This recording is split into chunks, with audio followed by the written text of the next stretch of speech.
So awesome.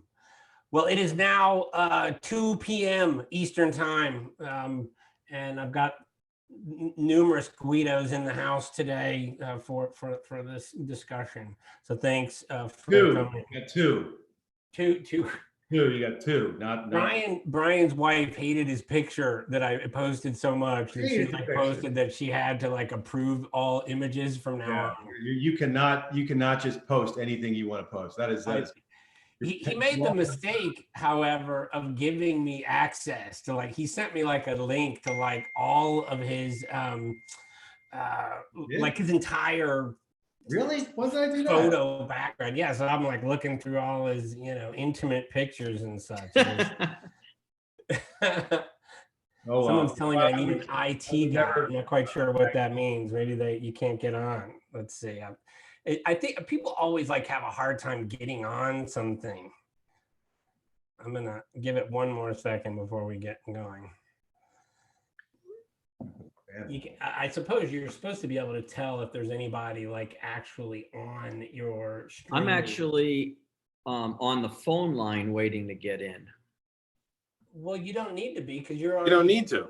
Yeah, but sometimes my screen freezes, so that's why I do it that way. Well, it's not showing me as you call it. You should be able to just jump right in on your phone. Huh. Okay. The Mopsy treasurer. All right. Well, at some point we got to get going there. Brian's sitting back down. It's weird because I can see on the other screen, like I guess it's a few minutes from now or in the past. So, but thanks everyone for coming on. Real quickly, this is about the mysterious world of dealers, manufacturers reps. I'm representing the end user as well as the designer on this. So what I've always noticed, and one of the reasons why I asked you guys to all come on today was from my perspective, because I also know a lot of you from your side of the business fairly well. It's always been interesting to me that people from the equipment side kind of think that folks know how your business works, and they really don't for the most part. And it's a little confusing. And I want to give a couple of quick stories of some very good experiences that I've had with different people in the industry. And I'm gonna pick on Brian to start with.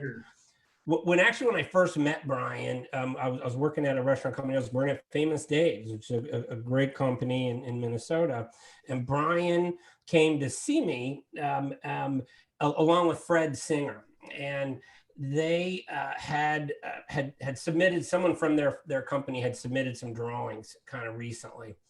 And I remember because the drawings kind of were not that good at the time. They just weren't. Brian, 2004, by the way, 2003 or 4, something like that. Yeah. So well, I'm about to promote you. So we don't take it. I remember this. I remember this.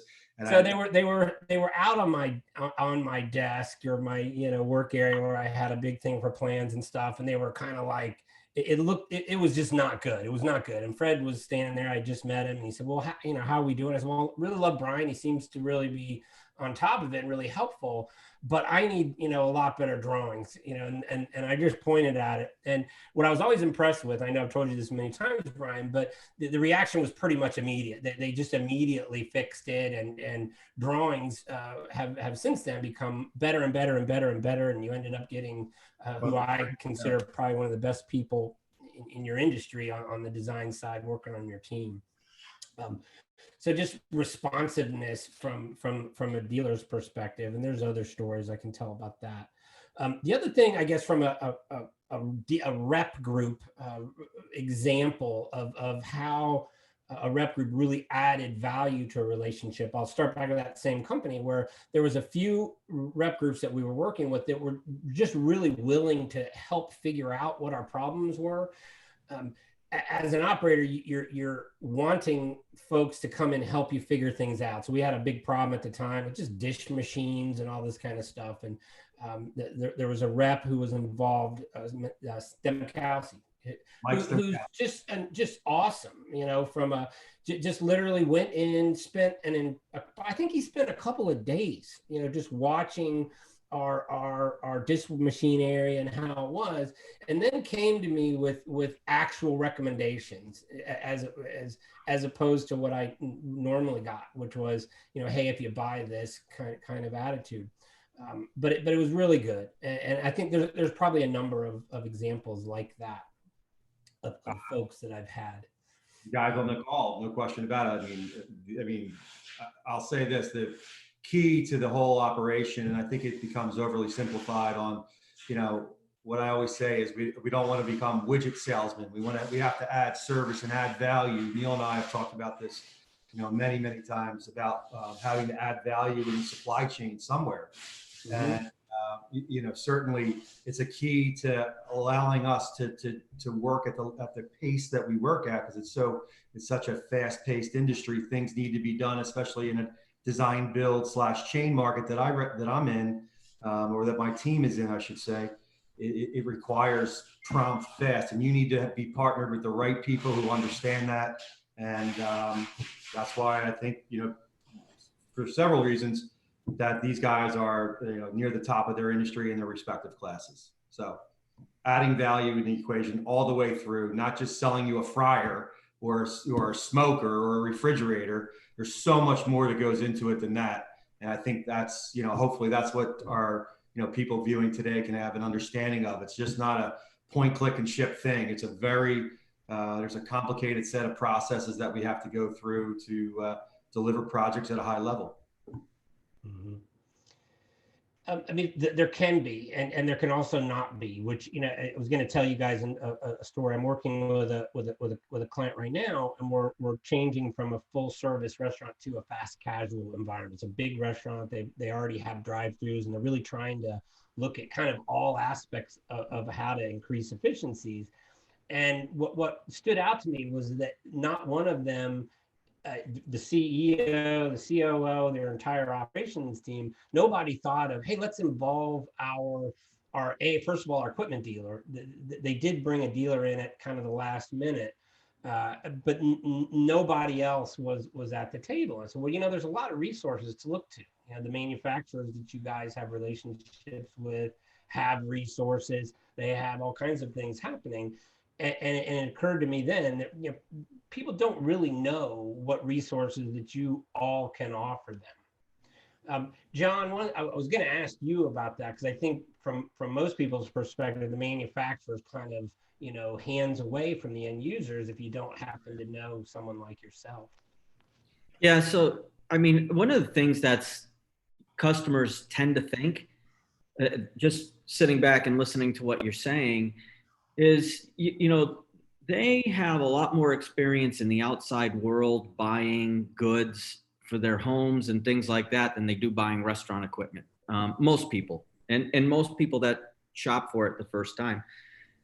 And you know, they always kind of relate to their last experience, which, you know, is Amazon or one of those types of experiences where, you know, they expect this just to happen, and there's no real conversation with a rep or a manufacturer or a dealer. It just kind of point, click, like you said, and it shows up.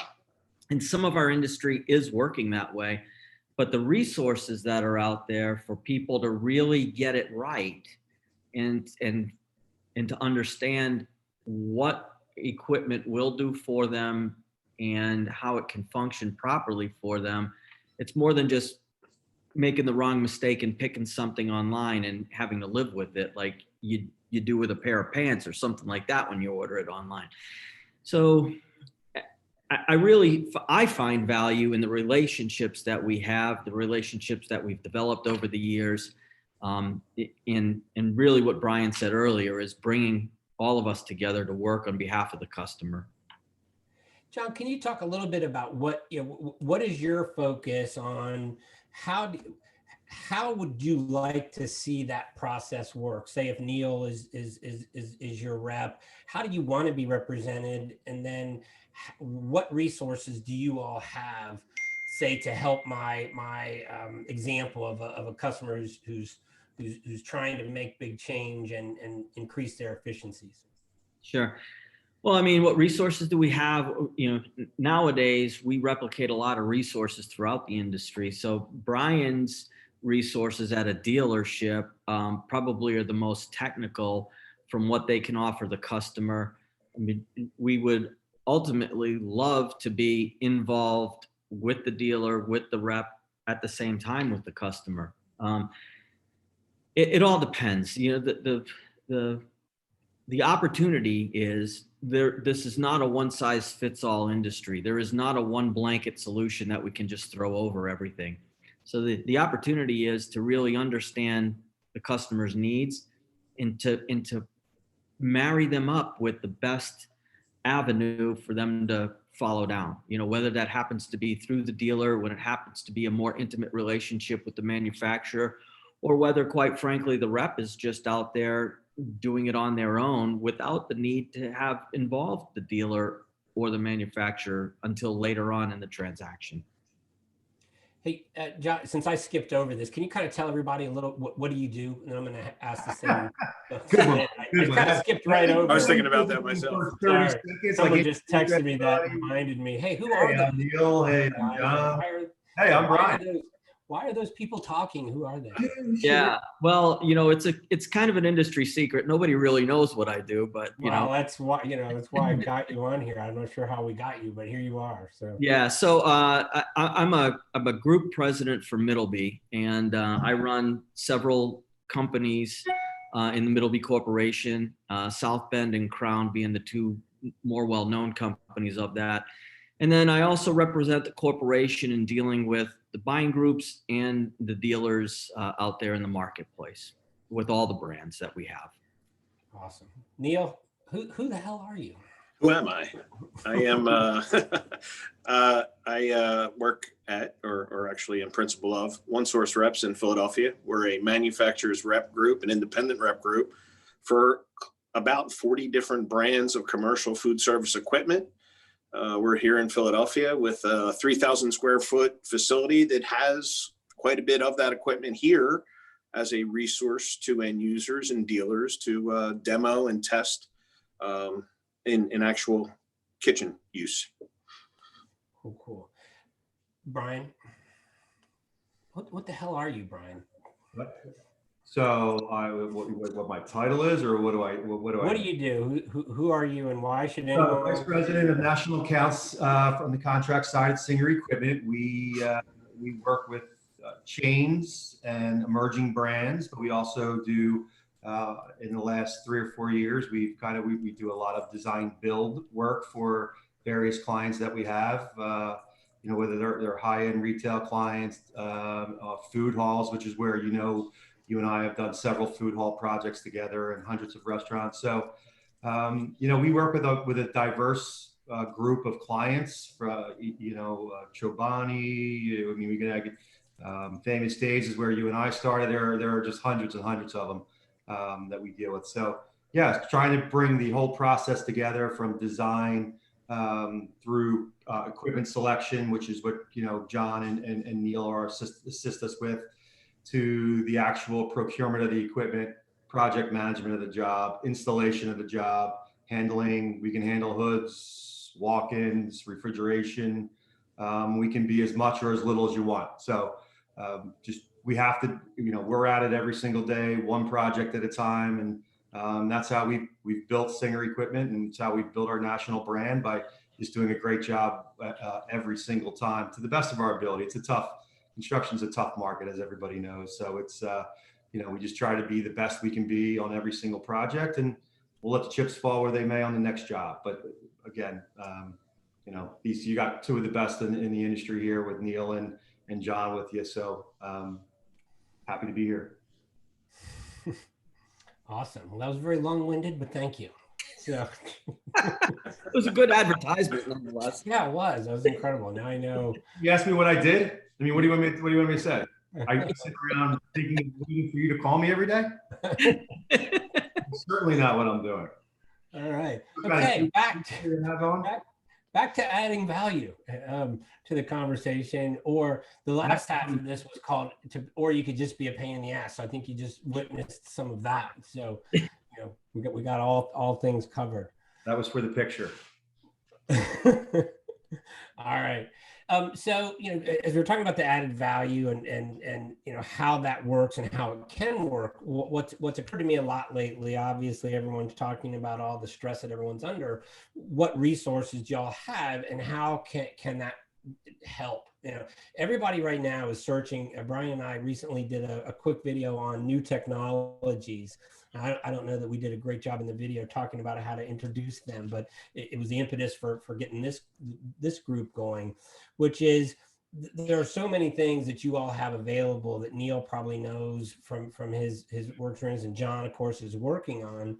Getting that information disseminated to the public, people that are working in kitchens, is a big challenge, and it always has been.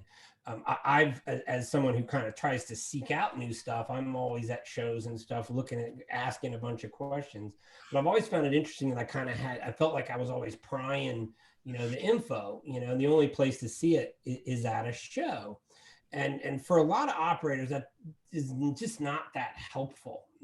Having test kitchens is awesome. I grabbed a couple of videos today that were things that were posted. Middleby, I know, started some kind of learning website, and I saw what they were posting and looked at that.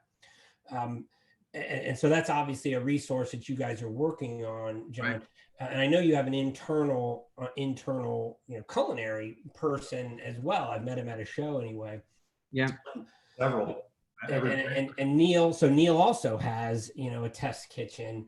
So there's a lot of different resources. And Brian, you probably have access to, you guys don't have a test kitchen, do you? We do. No, we have a full on, we have a full test kitchen, but we do not have a corporate chef. We typically would use our vendor partners, Neil and John, to send their corporate chefs in depending on what brand we're talking about. So.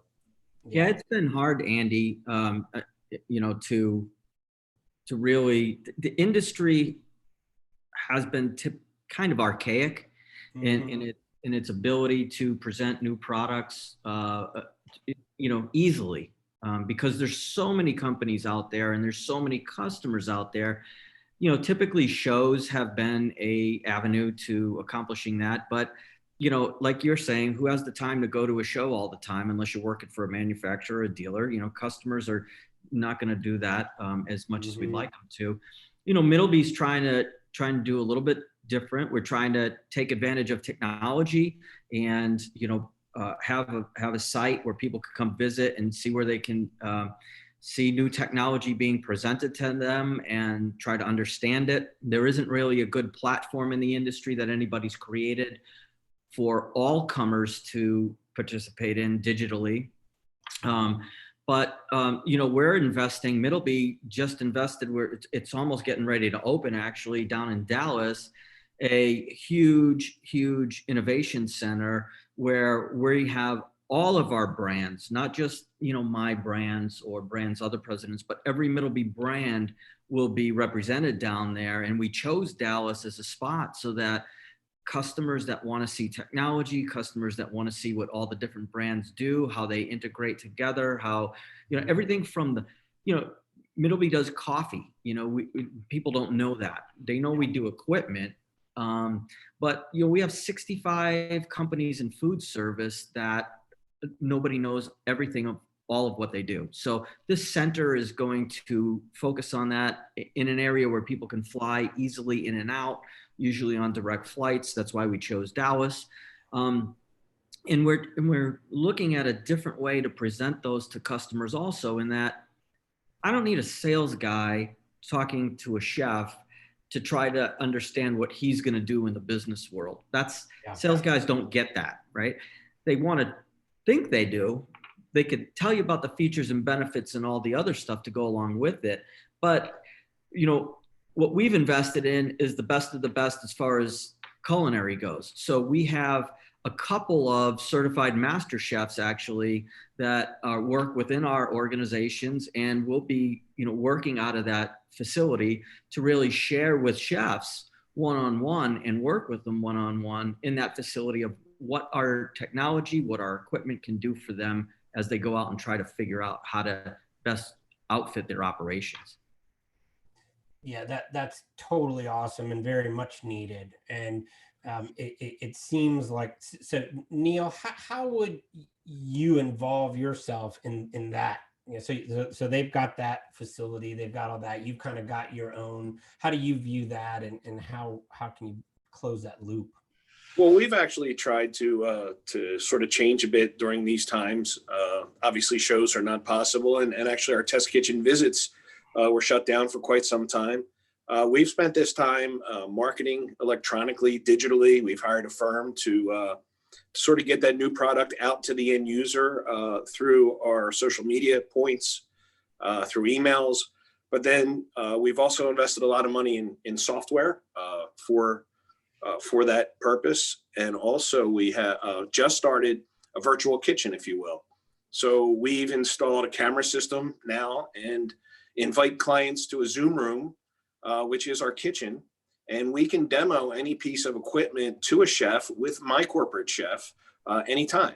So we've actually tried to bring the new equipment use to the end user virtually during this time. So we're trying different angles. We're trying to, if we can't get somebody down to Dallas and they're uncomfortable coming into the test kitchen, if somebody just has 20 minutes and they want to demo on a TurboChef oven, which is a technical piece of equipment, we can get them in and out in 20 minutes, a half hour, and actually cook for them and have a two-way conversation, just like they were in the kitchen. So that's what we've been up to lately. Yeah, to me that makes tons of sense, and what's kind of been lacking, you know, for a long time. That makes all the sense in the world. Both of you, I guess I would say to you that you know, trying to rely to put it directly to their needs. Like, can you take somebody through a process? You know, right now I can tell you everybody's trying to increase efficiencies. Everyone's trying to respond to off-premise sales. I mean, those are just basic items, and there's a lot of new technologies out there that can do that. You know, if there's a way to show people how your equipment can be used to all the way through to an end product that's faster, better, you know, all of those things. But it's also interesting to me, Neil, that you are investing a lot. The manufacturer is separately, right, instead of together. You know, so you both are kind of doing the same thing. Well, yes and no. We work in concert with all our brands. John and I actually have a close relationship and have worked together for years. I actually know what the Middleby brands are going to be advertising via social media, and I reinforce it on a local level. So actually, we do work a lot together. They participate in our kitchen. The equipment that we bring in is highly discounted by the brands to help us out. So we are doing this together. This isn't us versus them. It's a true partnership. Yeah, Andy, we work with our reps all over the country. Matter of fact, we have some requirements of our reps that they have a certain size kitchen, that they have certain products in their kitchen, that they have a chef on staff.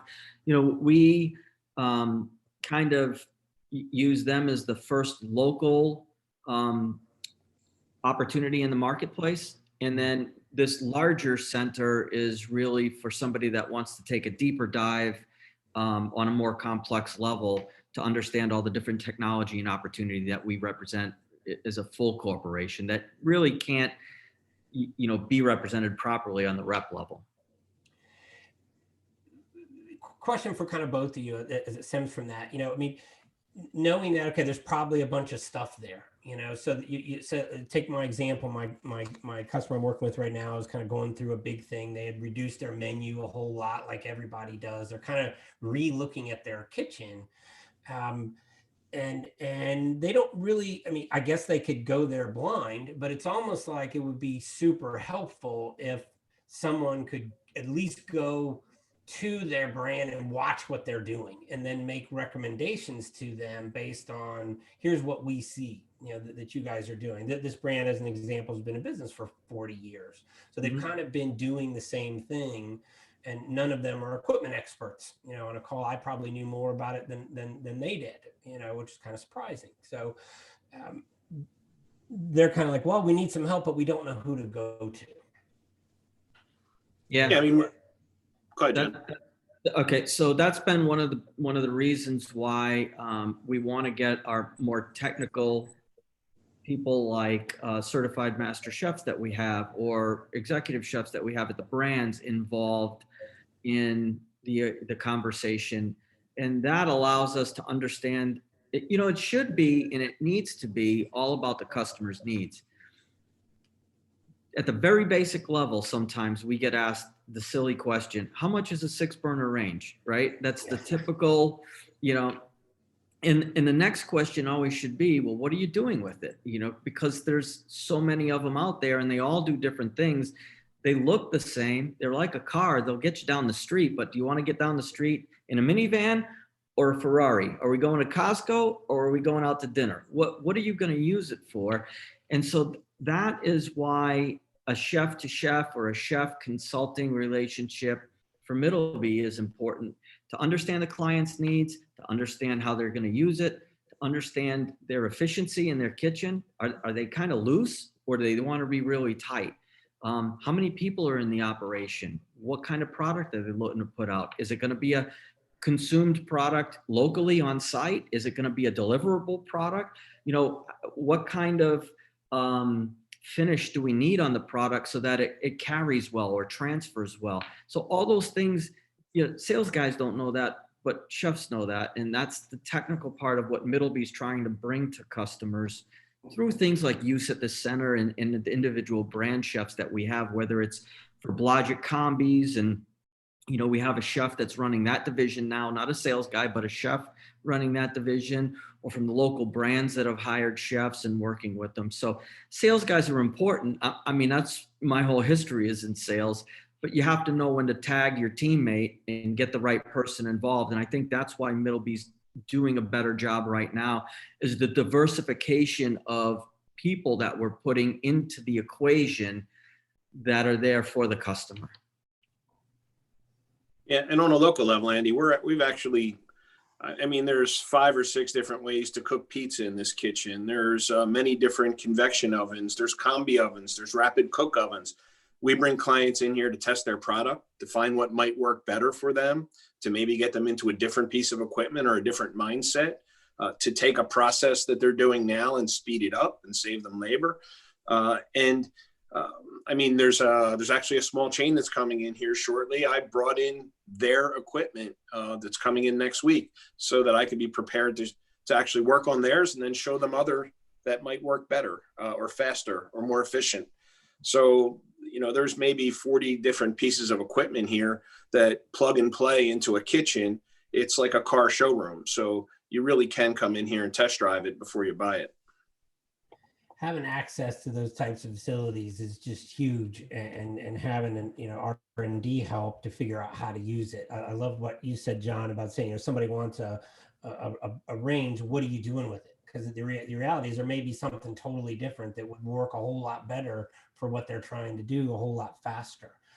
As you mentioned, pizzas, or there's types of ovens now that'll cook a pizza that looks freaking amazing, but it's so much faster than what it is. It kind of depends on what their environment is. So yeah, to your point, Andy, I literally just worked with a country club down the street, and on their line, they had our equipment that a dealer had sold to them. They had 2 36-inch, 32-inch ranges with huge 18-inch burners on them. So they had, in total of the 64 inches representing 2 ranges, they had 8 burners. And then, they had some other pieces tied into that.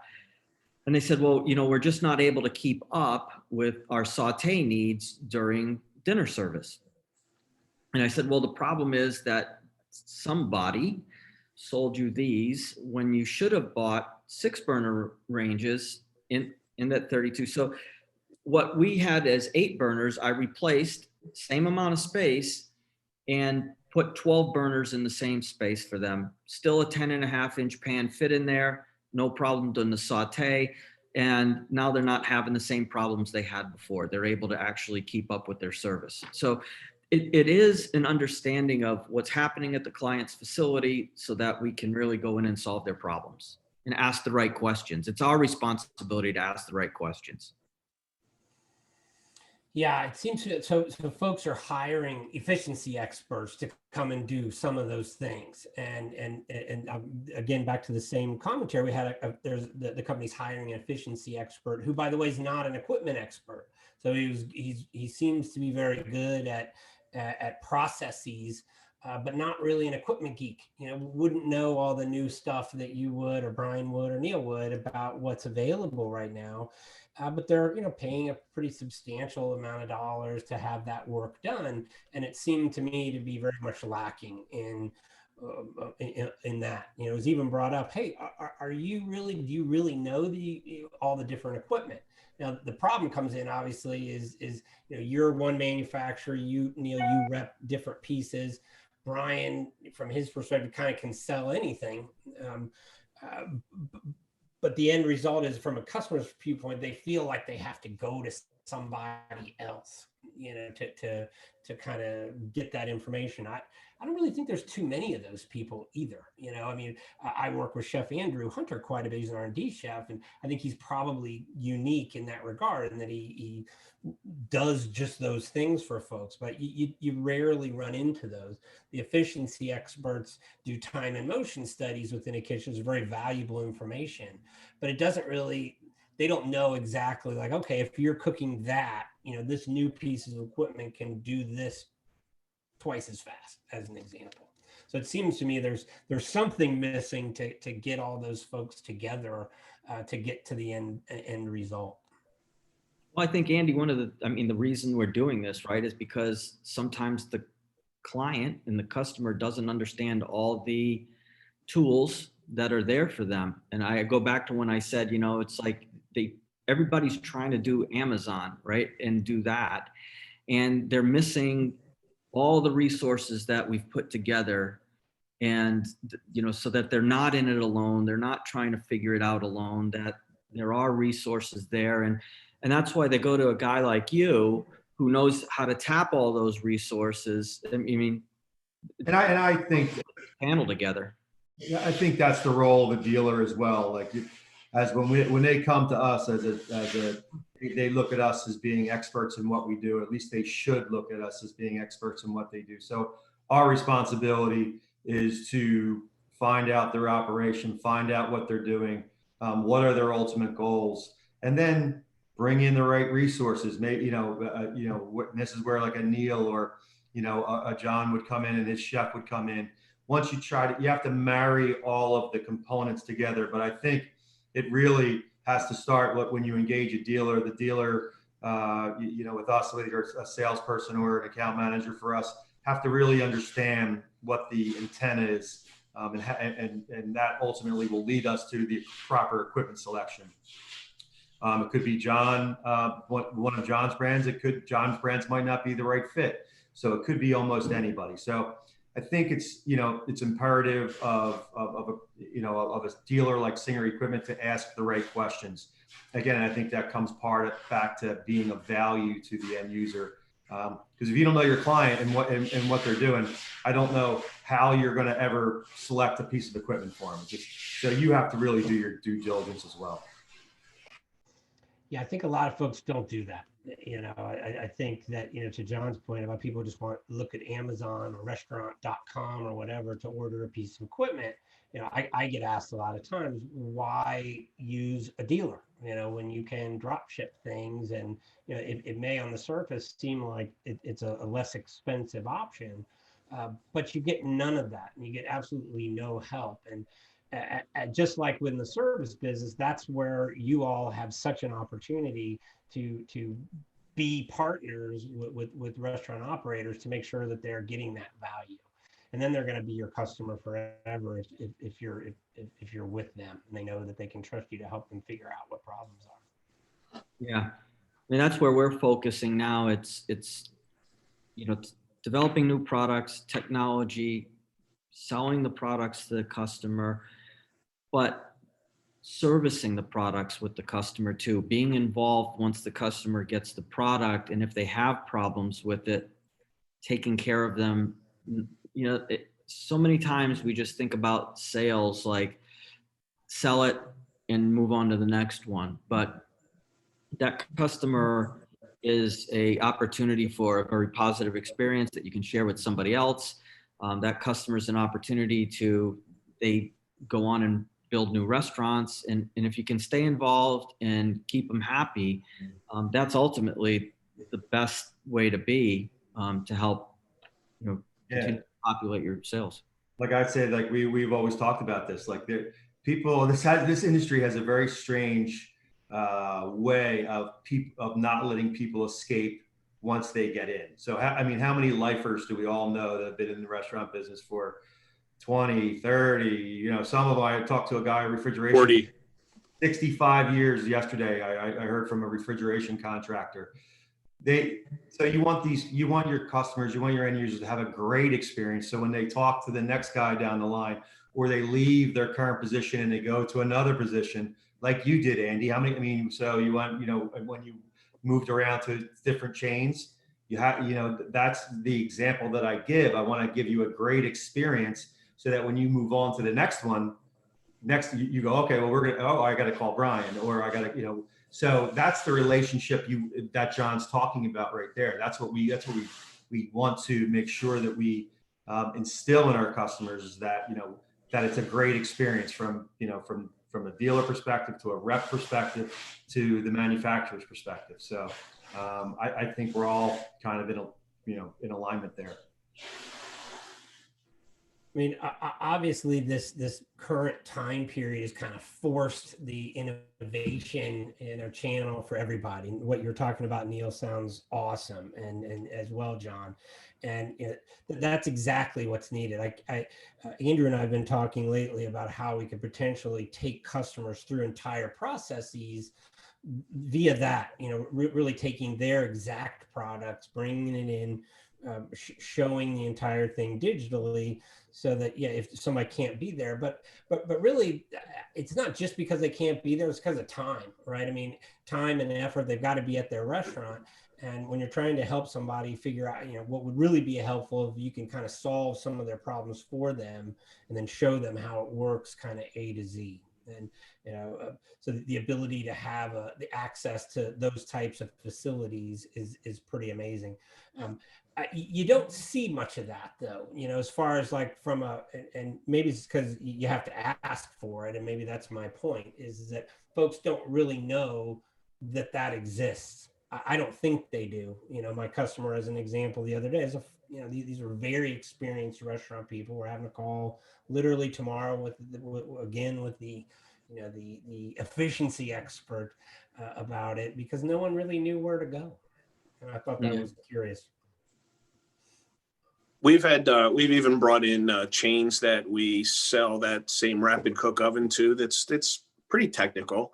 And instead of running my chef or a demo guy around from spot to spot, we brought their whole executive staff into a virtual meeting, had the piece of equipment focused, touchpad focused. We had a factory guy in Western Pennsylvania on the call. I was on the call from my Bucks County office.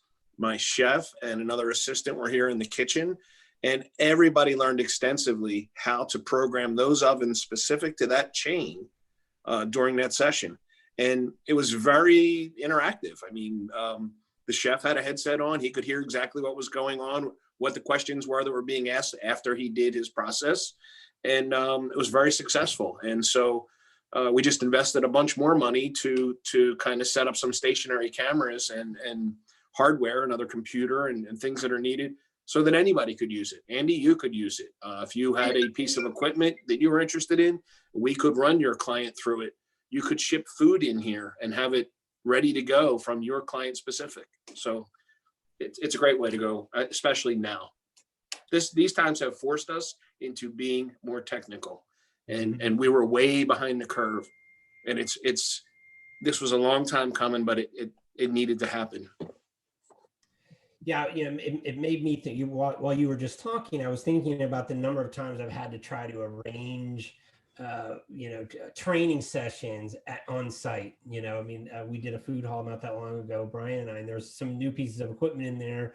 Believe it or not, somebody had ordered something. They didn't really know how to use it, a combi oven. If you remember that, Brian, we're trying to schedule over and over They again. couldn't run their operation without it, but they didn't know how to use it. Yeah, why we bought it for them, I don't know. When we, it's another story, another learning example. But it made me think of how important something like that could be. If the manufacturer, it may be less expensive for them to fund someone like you, Neil's organization, to put something like that together, like do a whole training session on video, doing different products, so that then those customers can learn about that piece of equipment without having to wait for the rep to come out. Which the end of that story was that the rep that came out there wasn't even, he wasn't the kind of rep that I was hoping for. He was a salesman rep, which there's nothing wrong with that. You got spoiled. You got spoiled with Neil and all the other guys that you get spoiled with people who show up, who are there to add value. About. Yeah. And so, and that's a roll of the dice too, right? So how awesome would it be if every new piece of equipment, was like that? I also do a lot of 3D design work. And, years ago, I was going around begging all the manufacturers to provide me with a goddamn model of their equipment. They said, oh, we're working on it. We're working on it. I'm like, dude, it's not that fucking hard. Just post the damn model. Revit. And it took years, and there's a bunch of people who still don't have it. They're like, oh, well, we did it in, Revit or whatever. There's a number of different, things, you could do it in, but it was like pulling teeth to make that happen. So Not anymore, Andy. Not anymore. Yeah, so it would be super helpful to have those kind of things. John Brown was telling me not too long ago another story. He goes, people ask me all the time, well, how'd that end up in there? He goes, well, because I had good drawings from the manufacturers, why he would specify something. Yeah. So did they know that? He goes, well, yeah, I tell them, but then it doesn't change. And so I don't have a good model of it. I'm not going to put it in. He doesn't have good drawings of it. He's not going to put it in. And we need all that stuff, and a video of it and all that would just be so super helpful. It's always amazing to me that people don't have just a 3D picture, an actual video, spin their piece of equipment around. Because there's a bunch of shit on a piece of equipment, like the cut sheet might not have the exact dimension that I need for some dumb reason. Like I want to put it up next to something, but if I could spin it around and see a picture of it, oh, cool. I can see that's not a problem. I can move on. Every manufacturer's websites I've noticed have become less in a world that you would think that they should be more easy to look at. They're actually harder. Unless you're a dealer, which, I don't really always have time to go through, something to get some information. I need to be able to pull up the oven spec, and I'd like to be able to spin the photo around and look at it and grab a 3D model, bing, bang, boom. It should take that long. We did that, Andy, not too long ago with, we had at South Bend, we built a library in an area where people could go in and custom design their own range. Yeah. It was called Build My Range. And they went in, designed the range, designed it the way they wanted it laid out. Maybe they wanted 4 burners and then a 12-inch section of charbroiler and then a 12-inch section of griddle. It would build a custom spec sheet showing that exact picture with an overshelf if they wanted it and casters if they wanted it. And then you could literally do what you're saying. You could take that model that got mocked up and spin it around, and you could see where the tailpipe came out, gas connection, and where the cord and plug was coming out of the unit. All that stuff was represented in it. And it is kind of neat to be able to do that. We kind of were trying to emulate a car buying experience where you can build your car online and do that. But we have to learn as manufacturers to communicate better as technology is allowing us to do so, whether it's from the front side of communicating a new piece of equipment to taking care of a service call on the backside. And that's something we're working on too with new applications, so we can communicate better with people and do all kinds of things. That's another service that we offer, Andy. We, the role of a rep, we're here to assist the manufacturer in marketing, to help the dealer specify the proper piece of equipment, to follow up on that equipment for them, to price it, to see it through shipment and installation. Also on the service end, our dealers can come to my website and actually fill out a template with the brand specific model number, serial number, contact, and what the situation is. We get that right off to the manufacturer. It automatically, service call can be placed instantly through our website. It'll get to the right desk. We follow up with it on our end to make sure that it's been executed and expedite that service for them. So the manufacturer does offer all that service. We like to help out and make sure that the end user has a good experience with that brand so they come back. That's really interesting to me for a couple of ways, because Brian actually pays somebody full time to track every single service call. She's amazing, and I didn't even know she was there for a long time. But that's another. She used to work for me, by the way. So Brian didn't even tell me that she was there for fucking ever. And then all of a sudden he's like, "Oh, I got a person who does that."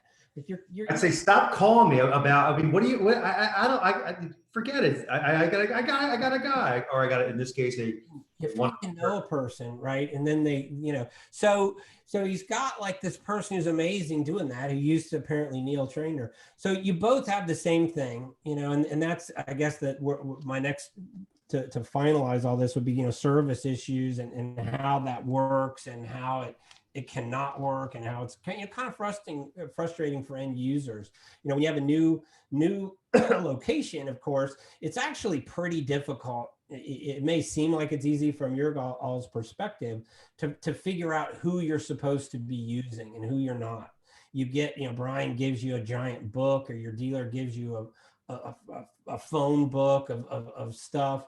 Now we can do that then we can just provide a link now. That's one of the things that COVID has really helped, but the printing of these books, like you're talking about, if you got a big book about this big and you're going to lose everybody, you can give them a link, has everything there, manufacturer, model number, serial number, because quite honestly, in the service world, sometimes they're going to call Neil, sometimes they're going to call me, sometimes they're going to call John, and we all have to kind of be, we have to kind of work our way out, because, we get calls every day. Stuff breaks down, that shit happens. We got it.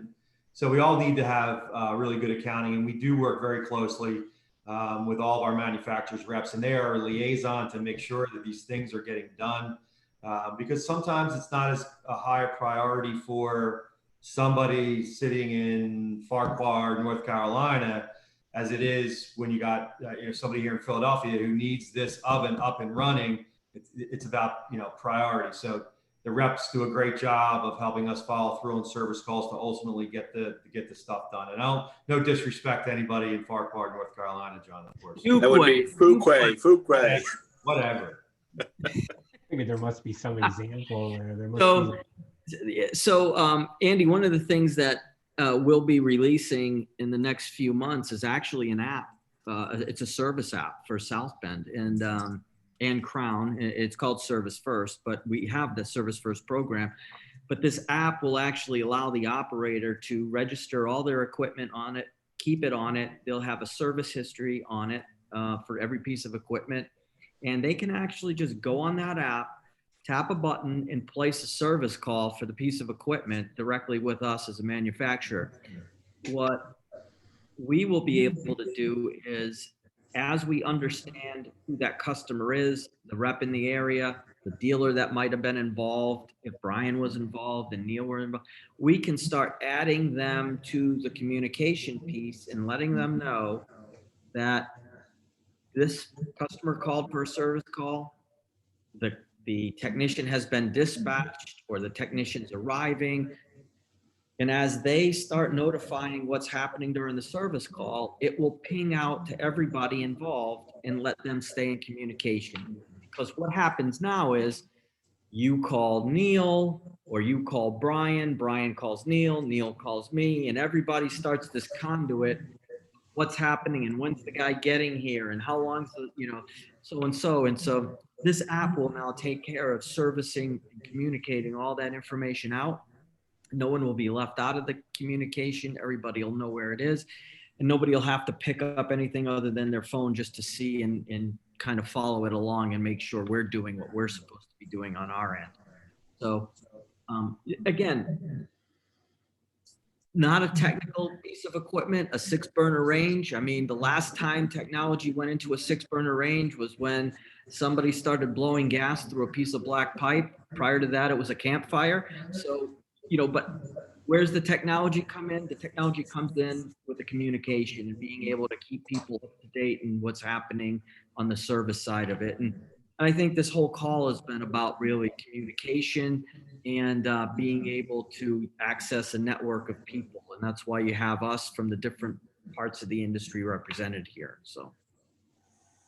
Very much so. And that's pretty awesome news, because I can tell you, from an end user's perspective, that can be a really difficult thing. Your scenario was exactly right. When you're sitting there at a restaurant, you don't care, all that stuff. It's just very frustrating, right? So yeah. I know you guys have all gotten a lot of frustrating calls from operators, and in their defense, it's because in a lot of cases, because it's not really clear, what they're supposed to do. I've literally had agents that were listed on a list, and you call them, they say, oh, we don't even have an office in that region or something, or we used to service that brand, but we don't now. And so just making sure that those lists are actually correct, is a big deal. Yeah, we ran into that issue. The thing that South Bend had years ago was that everybody was an authorized agent. Nobody had parts, right? So now what we did was we said, look, we're going to partner with one service agent in every area. And we went to them and said, are you willing to stock all these parts and make sure they're in stock? I call them the heart, the lung, the kidneys, things that when they go down, take the whole operation down. Yeah. So it's like, are you willing to stock all these? And if you are, then I'll do business with you, but you got to get to my customer within 6 hours. That's my window of acceptable, service. Right. And so now we actually took what was a satisfactory first time fix rate in the industry of 65% and moved that north of 95% success rate for the last 5 years running that we've been doing this program. It's not widely advertised. We don't go out and, nobody pushes our service record out there and says how great of a job we're doing with it. But we're very proud of the association that we've had with our service agents. And they're not even represented here on this call, but they're an intricate part of our success in the market after the sale. And what they've been able to accomplish partnering with us. But this is all trying to do the best thing for the customer. And that's what we need to focus on, I guess. Very much so. Well, that's awesome to hear, because it's, as I said, it's tough. So knowing that those things exist are really helpful. Love to put links to you all, somehow, if we can put something together that would show in our show notes, so that folks know how to access some of these things that are out there for coming up. I know would be very helpful as we're getting into the next couple months, and people start to reopen and really getting after efficiencies. Everybody getting out there to add value would be just immense. When I think about rep groups out in the field and how much value they can add by visiting a site and just spending a couple hours watching what people are doing, I learn more from that than anything in chain world, and it really tells the customers that you actually care about what they're doing. So if you can put that out there to the rep groups of the world, hey, go stand in your folks' kitchen and see what they're doing, because you're gonna see shit that they're doing wrong, or that you've watched other people do it better or have better ideas for how to do it. I can tell you right now that would just be hugely appreciated by the world who's just desperate for employees and, you know, trying to bring their businesses back online. You know, Sure. as we all know, half the restaurants are now closed. So Yeah. I would, you know, anybody that's watching this, I would, you know, they're looking for technology, they're looking for things like that. I would suggest that they go to the Middleby website, that they, you know, kind of explore around there. They can get to every major brand that we have that, you know, by going to the Middleby, it's all consolidated. They could go to the technology section that you talked about there, and see the different pieces of equipment. They could visit the different brands through that website. And they can also see the new Dallas facility that's going up through that website too. All of our salespeople and our chefs are all listed on our websites also. And you know, people think I'm crazy for doing it, but I even have my phone number, my cell phone numbers on my website. And I do it there because we truly do care about our customers, and people are respectful, and I don't get a lot of weird phone calls from it, but it just shows the customer how much we care, that we want to be there for them. So. that's awesome. And I'll be publishing Brian's email and phone number for everyone as well, so that everyone can call him. Thank you. I appreciate that. I welcome the opportunity. Awesome. Well, I think that is probably about all today, unless you have anything else. Neil, you got any final thoughts? No, actually, I appreciate you having me on. It's, I guess the rep industry is something that's kind of secretive to most end users. I don't know that they understand who we are, what our function is. But very simply put, we're just here to help from their experience with the brand through Brian's ability to buy it and the factory's ability to schedule it and get it out the door. So we're just an added value. We try to be to help make the experience better. Awesome. Well, that's all I got. Anybody? Brian, what do you think, brother? Oh, no, I think it was great. Hopefully it was informative to everybody watching. There's so many facets of the business, but you know, I think what I hope we try to let everybody know that it's just not as simple as point, click, and ship. There's a lot of moving parts, and there's a lot of people that make it happen correctly. And I think that's why you select your partners wisely, and you know, you talk about relationships with factories, relationships with customers, all vitally important. But guess what? It's all based upon making sure, like John said earlier, the customer's taken care of. They are the people that we have to focus on. So, I mean, again, I hope this gives everybody a taste of what the distribution channel looks like, because I know we hear it all. John must probably get 10 calls a week. Why do I have to use, you know, Singer equipment? Why, you know, who are they? What do I, and like we talked about the distribution channel. So our job is to be, you know, we're warriors for the industry and you know, warriors for our clients to make sure that they're getting what they need to get, and facilitating it through the guys on the call, manufacturers and manufacturers reps. But it takes an army. It's not a simple thing. Awesome. All right, guys. Well, thanks so much for being on today. I'm going to ask you both to come back on, John and Neil, and kind of go through maybe when your facility's open, John, and Neil, when you've got, you know, maybe you could show us how that process would work with somebody who's, you know, got a product idea. How does that come from idea through? Your customer should send him product, and he can do it for your customer on Take you right through the experience online, virtually. Yeah, take care of it. I think I'd love to show that to some folks. That would be great. I'd love to do that for you. Great. Awesome. Well, thanks so much, guys. Appreciate it. And we'll see you soon. Thanks, Andy. All right, Andy, you have a great day. Good to see you. Guys.